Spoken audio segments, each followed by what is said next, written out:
Hello বন্ধুরা, আমি makeup artist Surajit মণ্ডল। প্রতিদিনের মতো আজও এসেছি একটা নতুন ধরনের শাড়ি পরা তোমাদেরকে দেখাবো বলে। তার আগে আমার সকল বন্ধুদের জানাই অনেক অনেক ভালোবাসা। দেখো, আমি শাড়িটা নিয়ে কোমরে একটা গিঁট দিয়ে নিলাম। তার আগে দেখতেই পাচ্ছ যে আমার বাঁ হাতে তুলনামূলক কম রেখেছি এবং ডান হাতে বেশি। দেখতেই পাচ্ছ। এবার ধরে নিয়ে যে অংশে পার নেই সে অংশটা ধরে নিয়ে তোমরা দেখো আমি কুচি করে নিয়েছি ছোট্ট ছোট্ট করে। এই যে অংশটা সবার ফার্স্ট আমাকে পিছনের দিকে নিয়ে গিয়ে গুছতে হবে। এটা কাইন্ড অফ মারাঠি স্টাইল বলতে পারো, কিন্তু মারাঠি স্টাইল হলেও এটাকে আমি একটু অন্যভাবে ড্রেপ করে জিনিসটাকে একটু ইউনিক করার চেষ্টা করেছি। তোমরা আমাকে জানিও শাড়ি পরার ধরনটা কেমন হয়েছে। দেখো, আমি কোমরের পিছনে গুজে নেওয়ার পরে সবার ফার্স্ট যেটা করছি সেটা হলো আঁচল।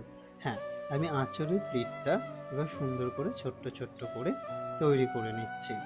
তোমরা দেখো, আমি প্রতিদিনের মতো ছোট্ট ছোট্ট করে প্লিটটা করে নিচ্ছি। আমি একটু সরু সরু প্লিট করতে বেশি পছন্দ করি, আর তোমরাও চেষ্টা করবে একটু সরু সরু করার। তবুও যার যেমন পছন্দ, অনেকে চওড়া পছন্দ করে, কিন্তু আমার পার্সোনালি মনে হয় বেশি চওড়া হলে শোল্ডারকে আরও চওড়া লাগে।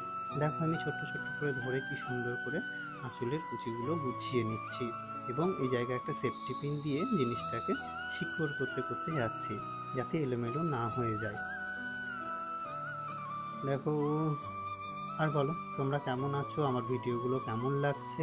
আর হ্যাঁ, আমার ভিডিওগুলোকে অনেক অনেক ভালোবাসা দিচ্ছ তোমরা, তার জন্য ধন্যবাদ।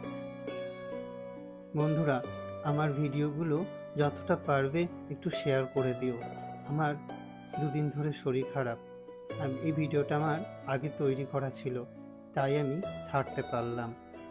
অনেক পরিস্থিতির মধ্যে দিয়ে গিয়েও আমি তোমাদের জন্য ভিডিও তৈরি করি। আঁচল তৈরি হয়ে যাওয়ার পরে দেখো আমি কিভাবে সেই আঁচলটাকে কোন জায়গা দিয়ে ঢোকাচ্ছি। হ্যাঁ, যে গিঁটটা দিয়েছিলাম সেই গিঁটের মধ্যেখান দিয়ে আঁচলটাকে ভরে নিয়ে নিচের দিকে কিভাবে টানতে থাকছি তোমরা দেখো। এর জন্যই আমি সেফটি পিন দিয়ে স্টেপ বাই স্টেপ প্লিটটাকে সিকিউর করতে করতে গেছিলাম। আস্তে আস্তে টেনে জিনিসটাকে একটা জায়গায় নিয়ে আসতে হবে, কমফোর্ট জোনে। তোমরা দেখতে এই ভিডিওটা করার সময় আমি গান চালিয়েছিলাম, আমার বন্ধুরা এসে চালিয়েছিল আর কি, আমি সেই গান শুনছিলাম আর আস্তে আস্তে নাচছিলাম, তোমরা দেখতেই পাচ্ছ। তাই জন্য কেউ যেন বলো না যে দাদা তুমি লাফাচ্ছ কেন বা কাঁপছো কেন, আমি কিন্তু নাচছিলাম আর মনের আনন্দে শাড়ি পরছিলাম। দেখো হয়ে গেছে। এরপর যে অংশটা আমি টেনে তুলে নিচ্ছি ডান হাতে করে, সেটা নিয়ে গিয়ে কিভাবে পিছনের দিকে আর কোমরে গুজে নিয়ে জিনিসটাকে আরও সিকিউর করে দিলাম। হ্যাঁ, এবার যে অংশটা আমি বাঁ হাতে ধরে আছি দেখতেই পাচ্ছ, হ্যাঁ ওটাকে ঠিক পিছনের কোঁচের তলায় আগে গুজে নিয়ে তার উপরে আবার কোঁচটা গুজে দিলাম। দেখতেই পাচ্ছ।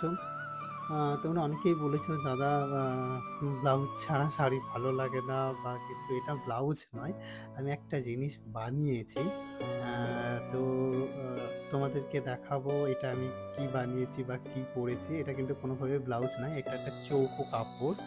হ্যাঁ, তারপরে দেখো আঁচলটাকে কিভাবে আমি পিছন দিক দিয়ে ঠিক যেভাবে আমি বার করছি, মানে ঢুকিয়ে বার করলাম, তোমরাও ঠিক সেভাবে ঢুকিয়ে বার করো। সাইডের যে ফিনিশিংটা সেটার জন্য এই স্টাইলটা করা। এই জিনিসটা যেটা দেখো আমি স্টেপ বাই স্টেপ প্লিটগুলো কি সুন্দর করে অ্যারেঞ্জ করছি। এবার এটাকে আরেকভাবেও পরা যায়, সেটা আমি একদিন তোমাদের সাথে শেয়ার করব। আজকে একটু অন্য ধরনের করার জন্য আমি যেটা করেছি দেখো, একদম কোন আঁচলটা ধরে নেওয়ার পর, আর যেহেতু আঁচলের দিকে একটু গুটি গুটি ছিল তার জন্য সেটাকে ঢাকার জন্য আমি একটু হালকা করে ফোল্ড করে নিয়েছিলাম ওই জায়গাটা। দেখো দেখতেই পাচ্ছ। এরপর সুন্দর করে আমি বুকের ওপরে যে প্লিট সেগুলো করে নিচ্ছিলাম। তোমরাও কিন্তু এভাবে করে নিও প্লিটগুলো। তারপর ওটাকে কাঁধে নিয়ে ব্লাউজের সাথে একটা সেফটি পিন দিয়ে সিকিউর করে নেবে। দেখো, তারপরেও আমি কি সুন্দর করে ছোট্ট ছোট্ট করে প্লিটগুলোকে অ্যারেঞ্জ করার চেষ্টা করছি এবং সব শেষে এটা যেহেতু বসছিল না তাই নিচের দিকে পাড়ের অংশে আমি ছোট্ট ছোট্ট করে সেফটি পিন দিয়ে নিয়েছি। শাড়িটা পরা কেমন হয়েছে অবশ্যই আমাকে কমেন্ট করে জানিও।